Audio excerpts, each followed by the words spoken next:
It's a great day to be a Coyote. Welcome, Coyote Nation, to another episode of Back to Pack Podcast, where we are going to be bringing you all of your favorite games, memories, and of course, discussion with your fellow Coyotes. As a disclaimer, we have no affiliation to the University of South Dakota. This is a podcast ran by fans for fans. The ideas and comments do not represent the university. Our opinions are our own. Be sure to find us on Twitter at Back to Pack SD. With that being said, let's jump in. So, the wife was on the computer again, and I couldn't find the intro. Somebody had already no. messaged that. I mean, they're already all over it. The chat's been blowing up even before the show started. They're already giving you a hard time, so that's fitting. Once Mitch left, we lost our slides. Oh no, our slides. I just realized that those are so important. Those are important, but while we All right, but while we wait for that, we'll figure that out. Yeah. As we wait for that, though, welcome to Victory Monday on maybe the craziest victory. I've already lost them. Oh, there they are. Oh yeah. Mm-hmm. All right, so we're just gonna jump right into it. First of all, we'll address the elephant in the room. Mitch is single dad in it for a full week. He may or may not make it back for our Thursday night show, but if he's not, we have somebody to replace him. So stay tuned for that announcement. Mm-hmm. All right, and he's back in the studio. We'll get those starting up. There we go. Now you just can't leave until we're done, Mitch. You just hide down there and then go dad it up. We'll text you when we're done. All right, but obviously we got some people recognizing our situation here. Yep, 1980s called. They want their porn stash back, Grant. Listen, it's not my fault that I just grow a great mustache. I don't know what to tell you. I tell you what, surprisingly, I don't know. The game might not be the highlight of my Saturday. I don't know. That might be a stretch, man. We're talking about. We had a great time, but we're talking about probably the comments are crushing us. We're talking about maybe the greatest USD win of all time. Like I don't want to be like over dramatic, but 5 overtimes in a must-win game, last game of the regular season on the road. I'm trying to think of like how does it get any better than that, right? Hail Mary game against State would probably be up there, but we're literally talking about I would say top 3 game all time. You know what? I will say this. Yes, you're right. 5 overtimes, 17-point comeback, which I'm no historian, but those both have to be flirting with the idea of records. Sorry, the comments about your mustache. But here's the thing. Have you ever shaved a grown man? Another grown man? No. Yeah, see? I definitely have crossed that off my bucket list. Didn't realize it was there until I got to shave your beard. But yeah, we did that. Yeah, I mean on Saturday between the 5 overtimes and me laying on the floor, you shaving me, there's a lot of shenanigans going on. There was absolutely. There you go. You way to slip that one in there from all the comments going off on the side. What are you talking about? All right. We got to reel this in. Come on, friends. This is what happens when Mitch isn't here to adult us. That is. We need some of his supervision. All right. So, as we already talked about, 5 overtimes. Looks more like a very poor bowling score sheet, but bowling score sheet nonetheless over there. 53-51. And I do appreciate Matt going back and commenting on our last video for the pregame saying, 53-51, just the way we predicted. I don't think anybody saw that coming. Yeah, just your casual 5 overtime game. Everybody predicted 53-51. I will say, when we first started watching this game, we'll get into it, of course, but we all agree that the lower the score, the better, and didn't end up that way. Which, when you get to play 5 extra periods, it's gonna happen. So, now to be fair, we did only score 12 points in overtime. True. Still pretty high scoring, but or no, sorry, I missed that. 19. Yeah, I missed overtime. Yeah. Yep. Still not a majority of the scoring, but plenty packed on at the end. There's no doubt about that. Absolutely. So no, it was fantastic, and you were a gracious host for it. So we had some fun. Absolutely.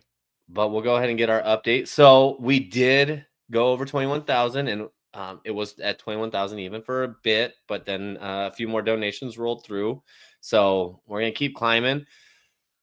Hopefully Northwestern is gonna quit screwing around and gives us our 2,000 that we're looking for. And I'm gonna say it, with that 2,000 added, we are right at where Mark won it last year. So Mhm. definitely something to take note of. But fantastic. I will say this: I've had an absolute blast working through all of these, working with the university on all of the auctions and whatnot. This has been fun. I never thought I would be a fundraiser kind of guy, but here I am enjoying the heck out of it. Yeah, I think it's helpful when you've got a fan base like USD. Again, Mhm. I've said it time and time again, but like seriously, USD fans always answer the bell on stuff like this. Um, and shout out to our folks who got to go to the game on the last fundraiser Oh, event. You want to talk about? We're already hyping it up. We're like, this is going to be a great game. This is going to be a lot of fun. mhm. Weather looks good. I don't think you could have asked for. Like I said, that was an all-time USD football game. So uh, Absolutely. And I'm actually, and oh yeah, say there it is. mhm. I'm glad for them and excited for them that they got to do that because that's a really special deal. Yeah, I mean, you really could not ask for a better scenario. Getting to fly on the Foundation's plane there. A huge shout out to USC and Foundation for that donation on these. But then 5 overtime. So I did tell them when I was talking to the two winners, I was like, the good news is you should be sleeping in your bed on Saturday night. I think they just got home a little later than anticipated. Agree.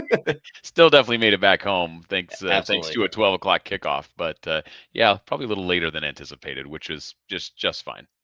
No, I mean this was just absolutely perfect for him. I messaged both groups, just check in, see how they were, and I got a page length of text back. They were so appreciative of it. They loved that, where their money went for this as well. But then the experience they got, they said, is going to be a highlight of their life. Yeah, no, super cool. All right, so with it, we had the rankings come out. Sure did. There's something. There's numbers next to names there. Yeah, there's boy, we've been unpacking this all day in the group message.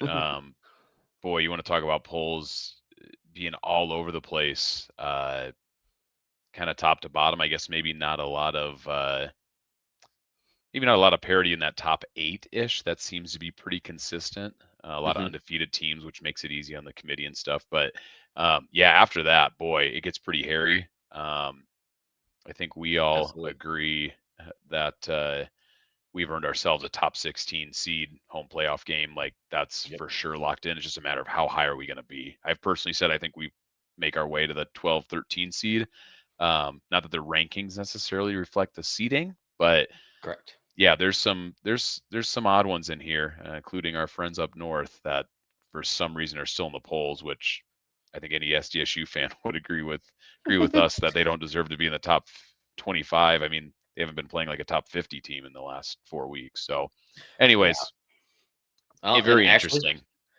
that leads us to our new segment, Grant's Rants.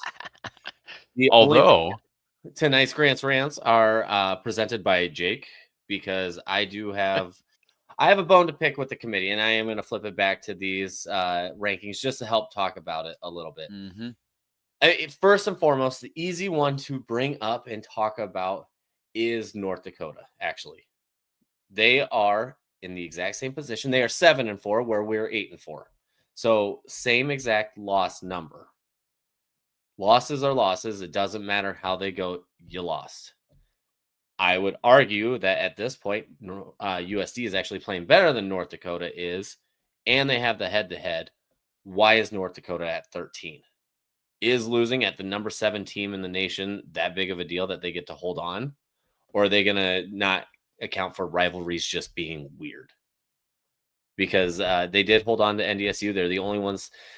They're the second team to give them a scare. I think Youngstown definitely opened up the book against hmm NDSU and how to do it, and North Dakota took advantage of it, especially because they were at home, which we all know things still haven't fully changed. North Dakota is not as good on the road as they are at home. But with this, where the actual rant lies comes down to the last 22, 23, 24. With these pollsters, the people that are out there sending in their votes, their casts on these, I don't know if they fully understand the power that they actually hold over not just the fan bases of these teams, but the committee as a whole. Now, the reason I say that is because when you start seeing a number associated to a team just as a whole, you're going to start really associating that team with a whole. And you're going to be conditioned to think this team is better than I realize. You're going to start questioning yourself, like, what am I actually missing here? Because at the end of the day, when it comes to committees, they can't watch every game. Mm-hmm. I mean, USD made it almost impossible to watch the next game if you want to talk about Southern Right. Illinois. Mm-hmm. But SDSU has lost 4 in a row. They lost to the second worst team in the Missouri Valley on their home field by double digits. They have not been close in any game except for a rivalry, which always gets weird. They do not belong in the poll, and SDSU fans truly agree with us on that. Northern Arizona is 7-5 at this moment. They don't deserve to be in there as well. Or no, they're 7-4. But the way they've been performing as well, aside from Ty Pennington, there's absolutely no reason they should be in there. And then we just talked about them last week and their schedule and what have they done to deserve it. Southern Illinois has absolutely no reason to be in there. And this is a way to screw with the minds of the committee. And it's gonna ruin some fan base's dreams of being in the playoffs when their team has earned it. But the committee's been conditioned to think about these 3 teams as a playoff team because of the rankings. Yeah, I 100% agree with you, and that was the thing that shocked me the most this week about it is actually Southern Illinois. And not to pick on Yes. them, but they only have 6 wins on the year, Mhm. and one of those wins is a Division II win. They're 5-5 in FCS. No, sorry, 5-4 in FCS. Yeah, so They they're did play Purdue. a 5-win team in mid-November in the top 25 poll. That's just irresponsible, right? Like Absolutely. that's just not doing your homework, right? And to your other point, the one that is so fascinating for me in this poll is North Dakota and South Dakota State because they're basically playing for a win and you're in and lose and you're probably out. And North Dakota fans do not want to hear that. And I think North Dakota is a much better team than SDSU is, but that's the reality of it. 8 Oh, wins in yeah. the Missouri Valley get you in, and I'll even go a step further, probably a top 16 seed, depending Yeah. on who else gets in, what else happens. But North Dakota, I don't think they're a lock for the playoffs at 7-5. I No, think and they're I think they have 13th in a the nation. and they're 13th in the nation. So you're telling me from 1 week we can go from 13th in the nation to missing the playoffs, which I think is a real reality. So Mhm. the polls are strange. There's no doubt about it. And at the end of the day, the committee's going to make the final call. But I think you're right. These polls are brought up. These polls, um, whether the committee uses them in the room when they're making the decision or not, they've seen these polls throughout the year. And it's more of a conditioning thing. It's really what it comes to. You see it over and over again, and you're just gonna believe it. Mm-hmm. And that's really what it is. And that's why there's got to be some clarity in these polls that actually shows truth, honesty on this. Because I tell you what, I know why State's still in there is because they beat Montana State on their home Mm-hmm. field. Let's play that game again. I dare them. I don't know if it's I don't know if it's a 5 possession game.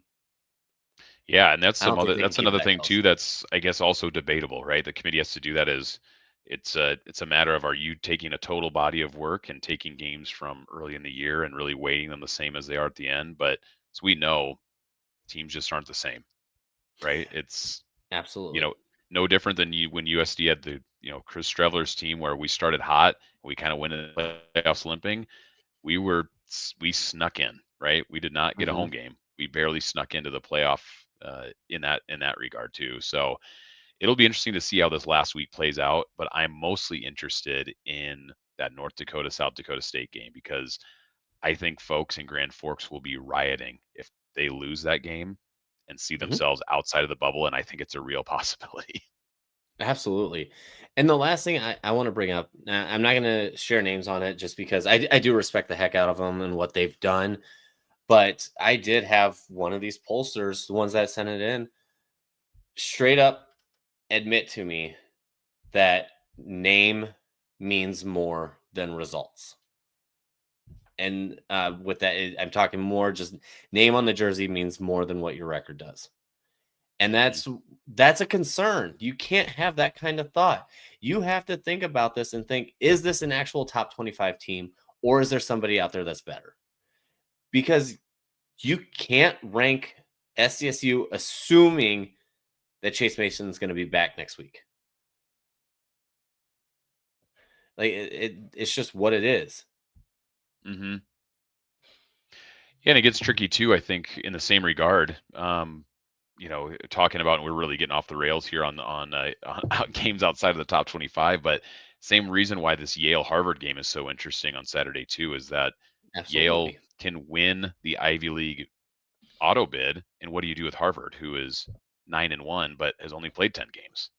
Does a Yep. committee hold that against them for everyone else that's played 12 games? It's very interesting for a lot of reasons. So I'm excited, and to your point, somebody is going to feel like they got hosed at the end of the day, and somebody's going to get in the playoff and go, ooh, we are a lucky team to be playing next week.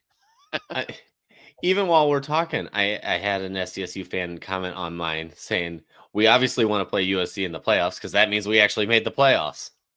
Right. Great point, right? Yeah, it's just they need to figure it out. They need to settle it down and actually vote correctly here. But that's enough. I could go into another rant that I had to deal with on Bunny fans as well, but Well, as I save say, that I for a think for different day. the listeners too, I don't believe we see another poll after. I guess maybe they do pull out a poll, but it doesn't matter, right? The committee makes their decision on Sunday. I believe 11 a.m. is usually around that time is when they kick that out. So really, this is the last poll, but boy, for a last poll, it's pretty interesting to say the least. Yeah, absolutely. Yeah. So the next poll, obviously, polls drop on Monday, but we'll have playoff pictures established on Sunday at 11 a.m. roughly. We'll see how quickly they work through it, and then the polls on Monday will just reflect what the playoff bracket kind of looks like. So, all right. Hey, Jake, one quick question. Somebody just asked about Harvard and why they only play 10 games. I don't know the exact reason, but Ivy League historically has always just played 10 games. I don't know. I guess I don't know the reasoning as to why they don't play 12 either, but no idea. But yeah, historically they've only ever played 10, and this is actually the first year that the Ivy League is eligible for playoff and postseason. So that's where that 10-game schedule will be super interesting to see how that all plays out. There you go. And I mean, we got to pull up the comment here as we close out.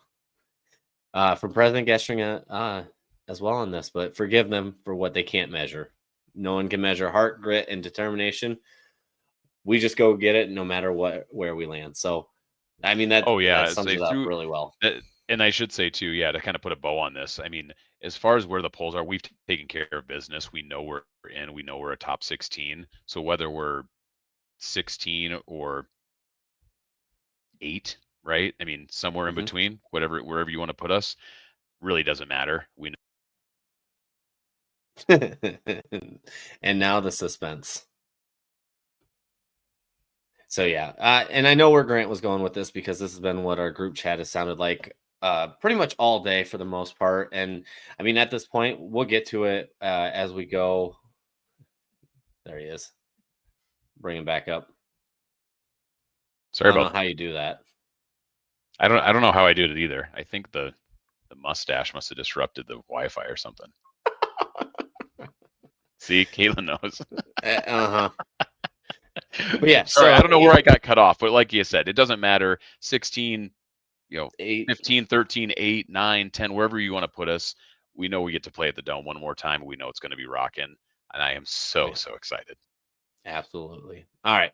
I feel like that's enough for Grant's rants. Let's flip it over to the game that happened. 5 overtimes. Did you have anything you could take away from that game, or it just kind of went by in a flash? It was the most stressful game I think I've watched in a very, very long time. The 10,000-foot view, right? The beginning of the game was not, I should say, the beginning of the game, back and forth, right? Felt good about what we were doing. I think we got about early second quarter. It was 14-14. But boy, things felt really bad entering into halftime and then opening the third quarter. We were looking at a 31-14 hole. Not a lot of clapping going on at the watch party, right? I mean, no, it did not feel good. So that's what I think also is so crazy about this game is not only is it an overtime game where it's like, oh, just back forth, back forth, back forth. No, we were in a real bad spot at the beginning of that third quarter. So for the team to fight all the way back, send into overtime. We thought we were going to end it in regulation. I know Coach probably was also in the same boat with us, was really hoping that we ended it in regulation because we did go up, with about a minute 10 left. And then after that, so send it to overtime. And then as we know, overtime is it's the Wild West, right? I mean, just the ups and downs it's crazy. But yeah, I really do. I think that's one of the craziest games I've ever watched. It's got to be a top 3 crazy game for USD football. Absolutely. I mean, it's definitely one of the longest ones I've watched, and you kind of got me. We'll start right there. There are 2 spots where Coach had the opportunity to make a decision, and he followed textbook, and I'm going to defend him on it. So, yeah, he did nothing wrong. The first one, I don't know if people notice, but it was after that darn near pick 6. Defense goes out and makes a stand, and on third down, they have ineligible man downfield. Well, with it, since it was an incomplete pass, Coach declined the penalty to make it 4th down and just force a field goal. I'll say this. He made the right decision because kick it, that's what you sent your defense out for. Well, without taking it, obviously it doesn't move them back. They run a fake field goal and they walk into the end zone with a very crafty play, I might add. So they definitely got us sleeping on that one, but I respect his decision on that, and it was the correct call. The other one where, sorry, Mitch. He's in the comments there, so he knows what's next more than anything. But the other situation where Coach had an opportunity to make a decision and he went with the textbook, the correct one, was call timeout to ice the kicker, especially when you're kicking into 20-mile-an-hour headwind. Unfortunately, the kicker shanked the crap out of that kick and sent it. I don't know if it hit the back goal line. I'm pretty sure it went out of bounds off to the side. Yeah. It was not close. No, it was not close. And you said, as you're bringing up individual plays, it's like, gosh, I was trying to filter through and remember as many as you did. But again, so many dramatic plays, like the fake field goal. I to be honest, kind of forgot about that. That completely had us fooled right as we were watching it live. We said, we're like, wow, I wouldn't have thought to fake it there. Great spot to do it. Right. I mean, ultimately that was the difference to send it to overtime, or excuse me. That was to send it. That was regulation. Sorry. Right. Yeah. Yes. That was at the end of regulation. Yep. To tie it up. So, I mean, ultimately it was the right decision. Otherwise, had we scored that, they would have been, out of it at that point. So, but yeah. And then of course too, like you said, another dramatic one is Coach calling the timeout, icing the kicker. And fortunately they always still kick it. We see him push it and you go, oh no, right? Oh no. Was that the chance? But yeah, to Mitch's point and to the commenter's point, that something else unique about the game, that had to be the worst camera work we've ever seen. We did not see either touchdowns by Southern Illinois in OT. Very impressive that you can't fault. One was Vernon Davis. Like that's the second best player on your team behind DJ Williams. How do you not follow him like every other play anyways? It was just, yeah. It, Um, and then I felt like I had to watch overtime as a whole completely cross-eyed, just how blurry it was.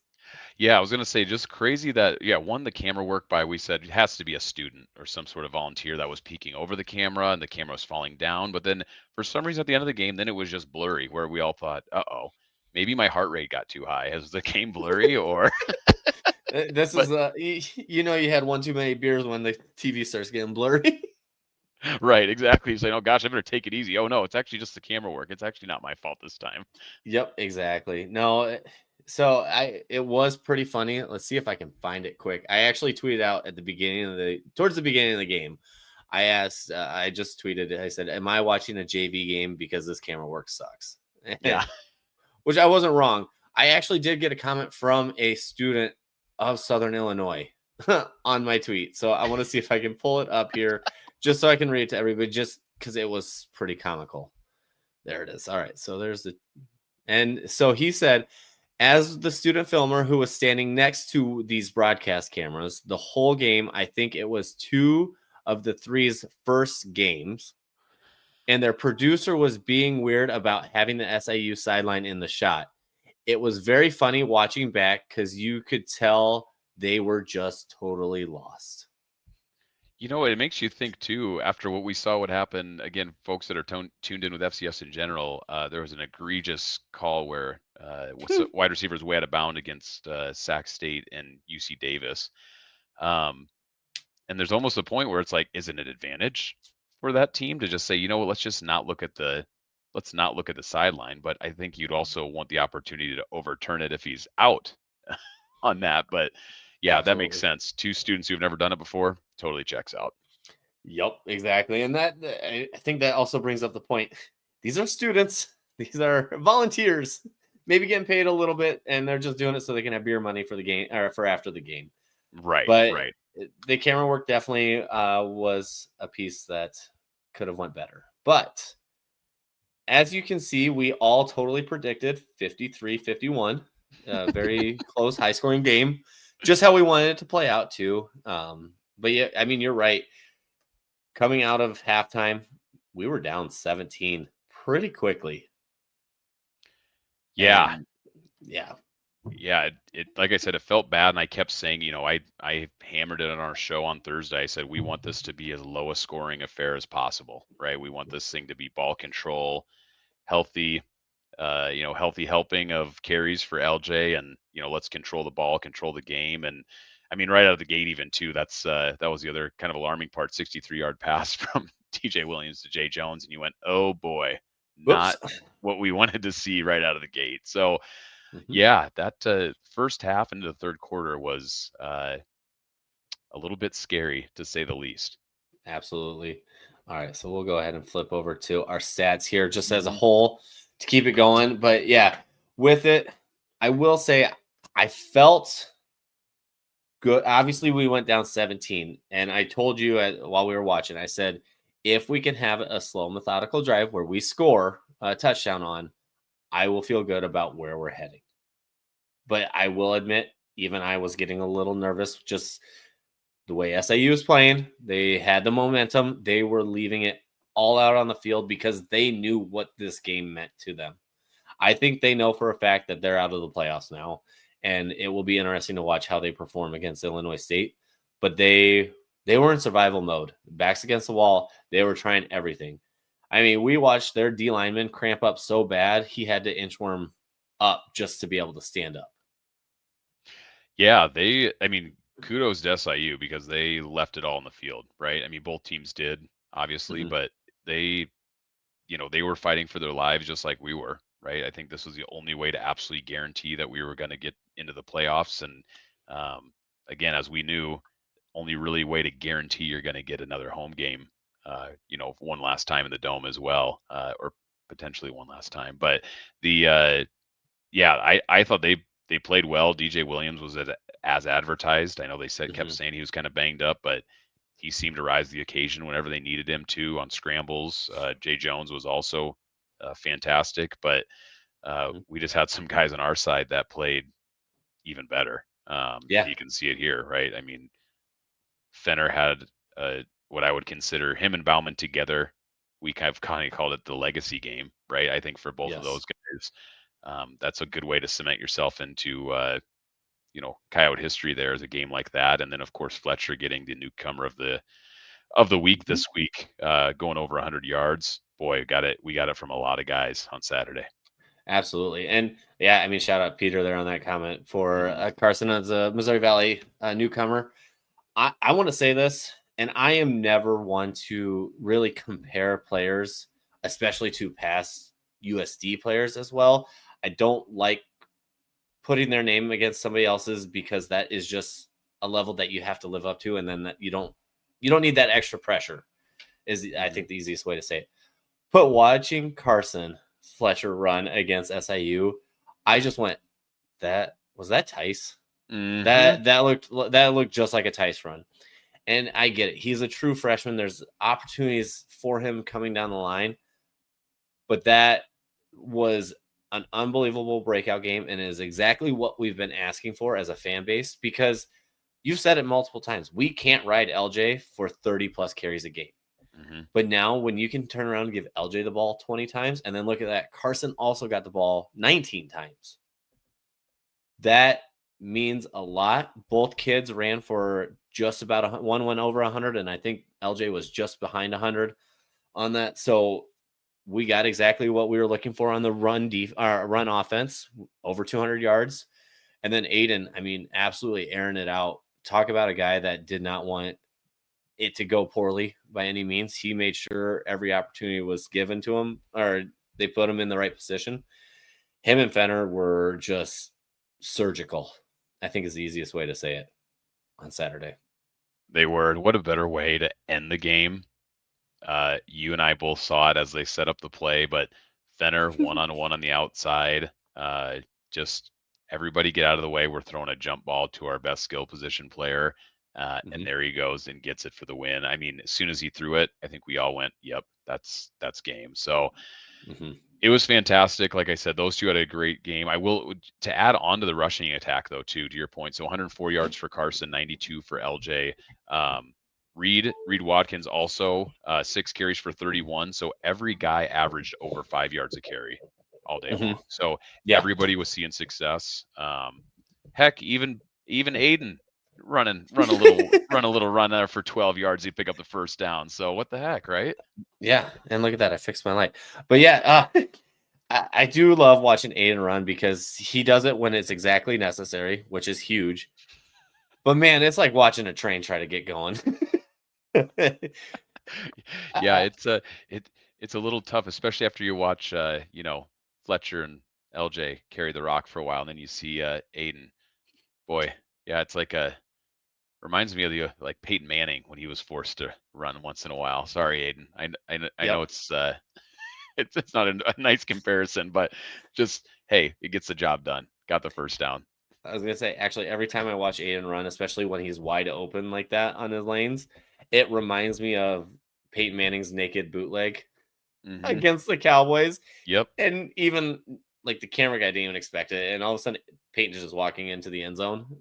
At him, it was full speed, but to everybody else, it looked like he was walking in. But it was needed.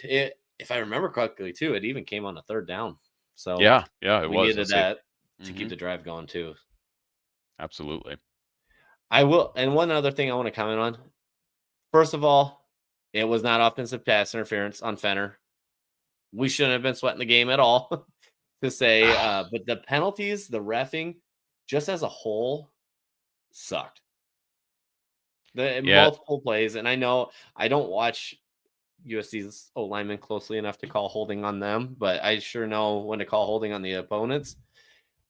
There was enough.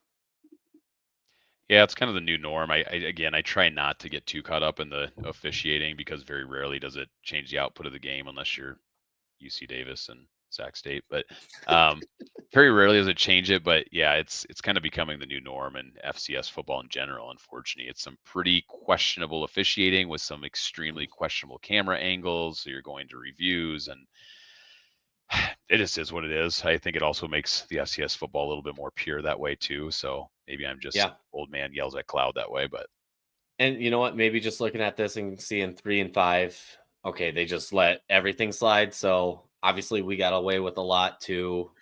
It was called fairly in an unfair way where they just didn't call anything. Mm-hmm. I think that's probably the easiest way to sum it up. But who calls offsides on a kickoff? Like, Don't see that one too often. It's usually got to be pretty bad. Exactly. Uh-huh. So yeah, and there you go. At least we don't have Big Sky officiating. Yeah, that to Sheila's point, I think the Fenner OPI one was actually okay. This is the last thing I'll say about this. Calling it OPI but then also somehow spotting it on the 1 yard line prior to making the OPI call when they were both about 5 yards in the end zone was the strangest thing we'd ever seen. So again, Absolutely. all right, I'm done. I'm done with that. I'm Yeah. done talking about the refs. That's all. But that was crazy. Yeah, I mean, at the end of the day, you call it exactly right on the field. You would call that a touchdown, and then you'd give the opportunity for the opposing coach to make a decision to accept the penalty or decline the penalty, and the play would stand then if they declined it, which obviously who declines the penalty, but you have to play it out. And yeah, there you go. Grant's rants was like 10 minutes ago. So 10 minutes ago. I mean, at the end of the day, I feel like we rant pretty much all the time on the post game shows. That's right. But yeah, so taking a look here, I mean, it was just an awesome game as a whole. Aiden, his third 300-yard game. It's been, his first since 2023, which was great to see. Didn't know this, though, but it was his 30th career win as a starting quarterback at USD. So congratulations to Aiden on that one. Yeah, Aiden just cementing his status in Coyote football legacy here, right? I mean, 30-13 as a starting quarterback is sensational. So proud of him. Like I said, definitely a legacy game for him.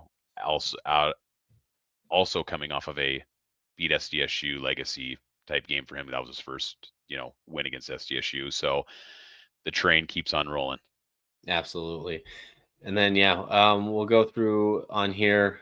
Definitely needed Rulian's pick. It definitely helps that DJ lofted it towards him, but RJ came up big, and had he created a little space, I think he would have. If he would have made his break just a little sooner, he would have had his first career pick six, but we'll take his second career interception. So shout out to him on that one. He's, as we've mentioned recently, he is on another level. He definitely found his pride, I think is the easiest way to say it. He's starting to own the line of scrimmage. Yeah, there's still mistakes, but he's also a redshirt freshman. But he's also owning his space now. We saw it a few times. He went up and made some big hits in the red zone to make sure that DJ did not get his rushing touchdown. Yeah. I thought, to that point too, we don't talk a lot about defense in a game like this, but to the same point on this slide, Nate Ewell with 12 tackles on the day was all over the place. He's just a guy that always seemed to be around the ball all day long. So love seeing that. And then the one thing I always like to make this comment, especially when I see a slide like this, but another shout out to Will. I mean, we've been spoiled rotten with kickers at USD Absolutely. For a very long time. And as we saw and as we've seen before, nothing's guaranteed with a college kicker. So just big shout out to Will, just being Mr. Automatic, Mr. Reliable. Yeah, exactly. No, it was awesome to see. We'll go ahead and keep flipping through. So we this was kind of fun to look back on, pulling up some stuff just to take a look. I do have to laugh at the picture on the left. If you look in the very far corner, you can see our quarterback celebrating a touchdown when the ball is still 5 yards behind the end zone, but we'll let it slide. The other thing, aside from, we can't call this a block on LJ because then it would be a penalty. He just accidentally got in the way.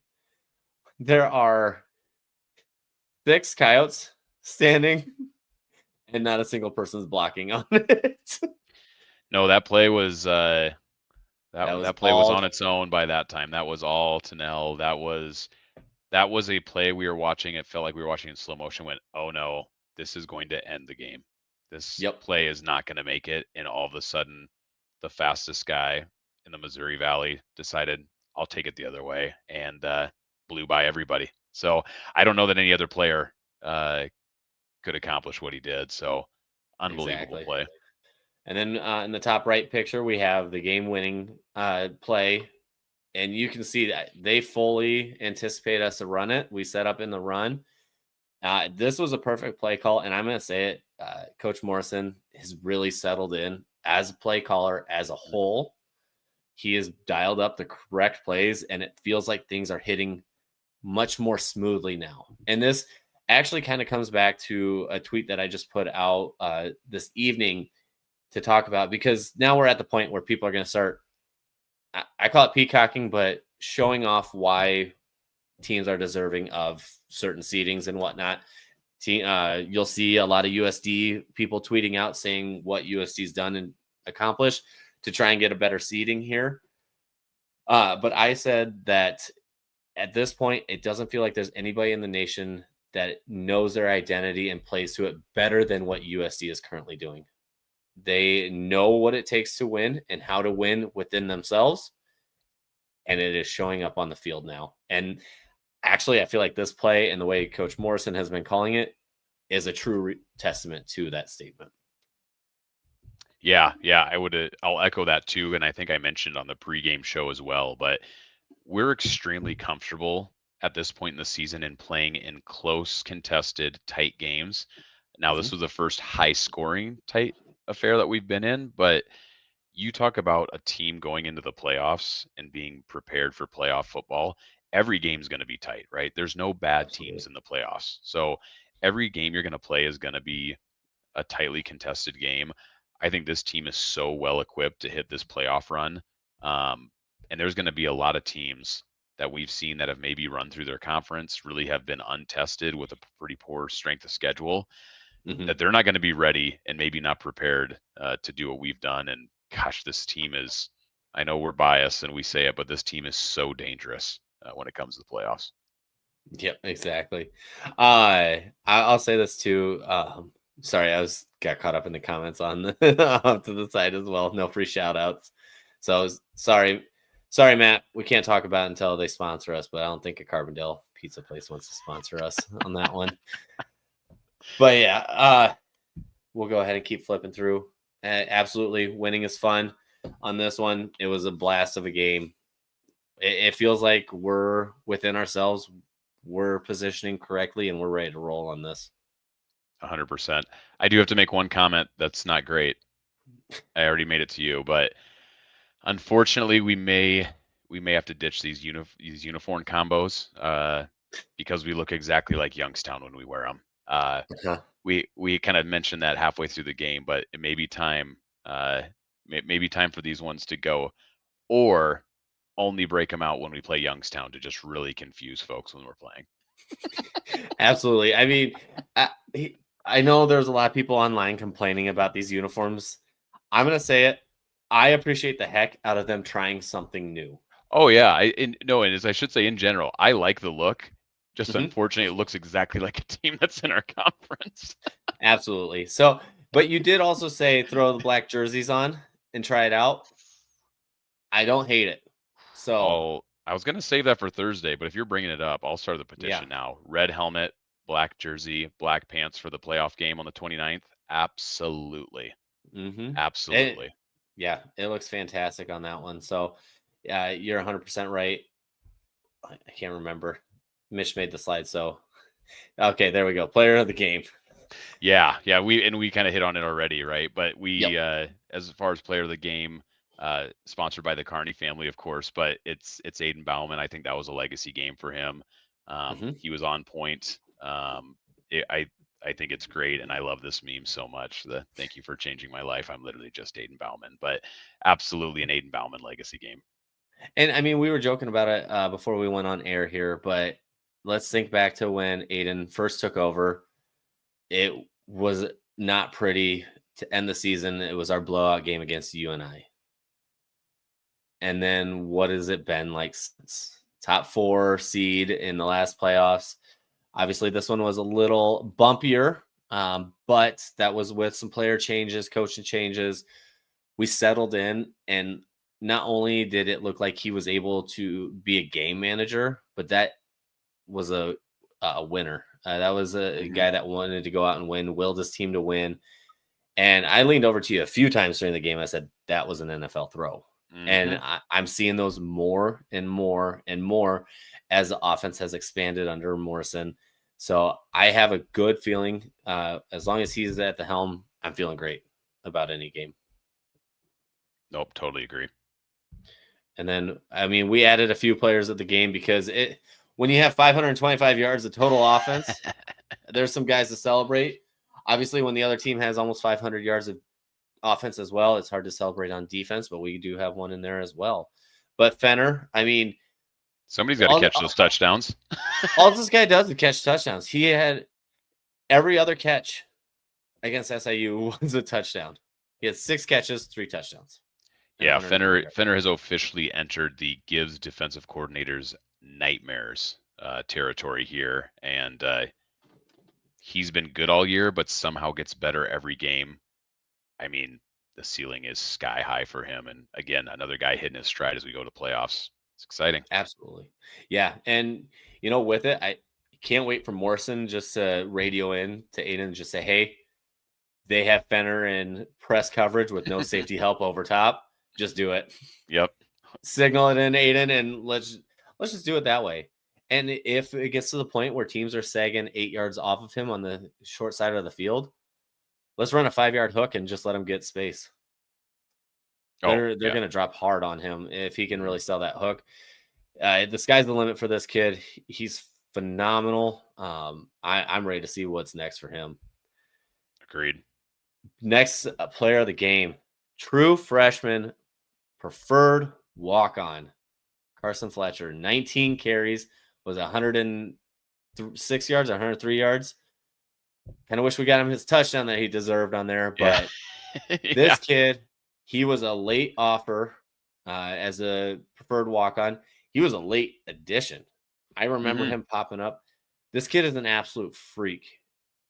From what I've heard, it was impossible to get him out of the weight room when he was in high school. And he was throwing up like 500, 600-pound squats. Like they're nothing.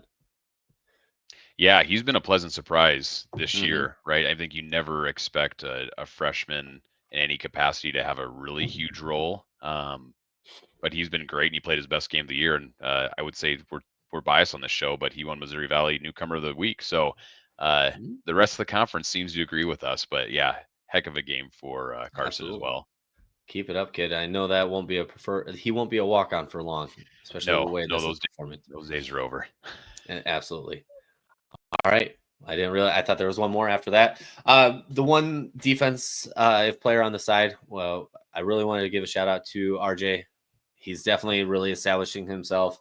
He's bringing the confidence. He found himself. He knows how to play within the game now. There's pieces that are missing still, but he's young. But I am very excited for what he has and the potential we have at both starting corners now. Yeah. No, I agree. I think it's exciting. Our show will look a little bit different as we head into the bye week. This week, a much needed, much deserved bye week. So I think the guys are in great position.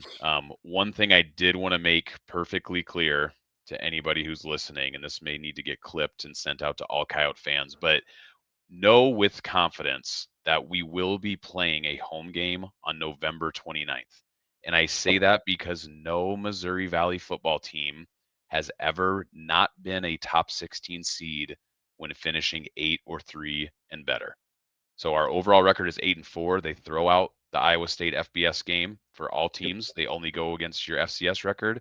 We are 8-3 in the Missouri Valley. We are done. We are in, and we are a top 16 team. So as far as making plans go, you do need to be at the Dome on November 29th. You do not need to wait until Sunday to make plans. Make them now to be there, and let's fill that place up because we will be there. You don't have to question it. So I know Matt had made a comment about, risking an Airbnb. No risk. We are in. We will be hosting. Do not fear that. So. Absolutely. I'll say it. I've already canceled the family Thanksgiving. Yep, we have as well. We had one teed up for Saturday and we moved it to Sunday. So yeah, as I say, make plans accordingly. It is Thanksgiving weekend, but just know we will be at the Dome on the 29th. Absolutely. No, I'm excited. You're absolutely right. And to add to it, It obviously does not hurt our situations whatsoever, but if you send out a tweet, Facebook post, or whatever, showboating how great USD has been, please do, because the more people doing it, the more, like I said, it puts it in front of the committee, gets them conditioned to the idea of USD being great, which they are. But we need to do it some more. So go ahead and do that. The last piece I want to add to, and then we'll get out of here. Grant's mustache has already come and shown up. I'm going to say it. My mustache is for sale.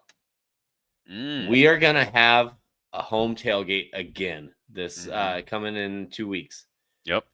If Coyote Nation can come together and raise $500, Grant will shave me at tailgate. Should be light work for Yo Nation. Absolutely. So, and here I am doing it for free. Unbelievable.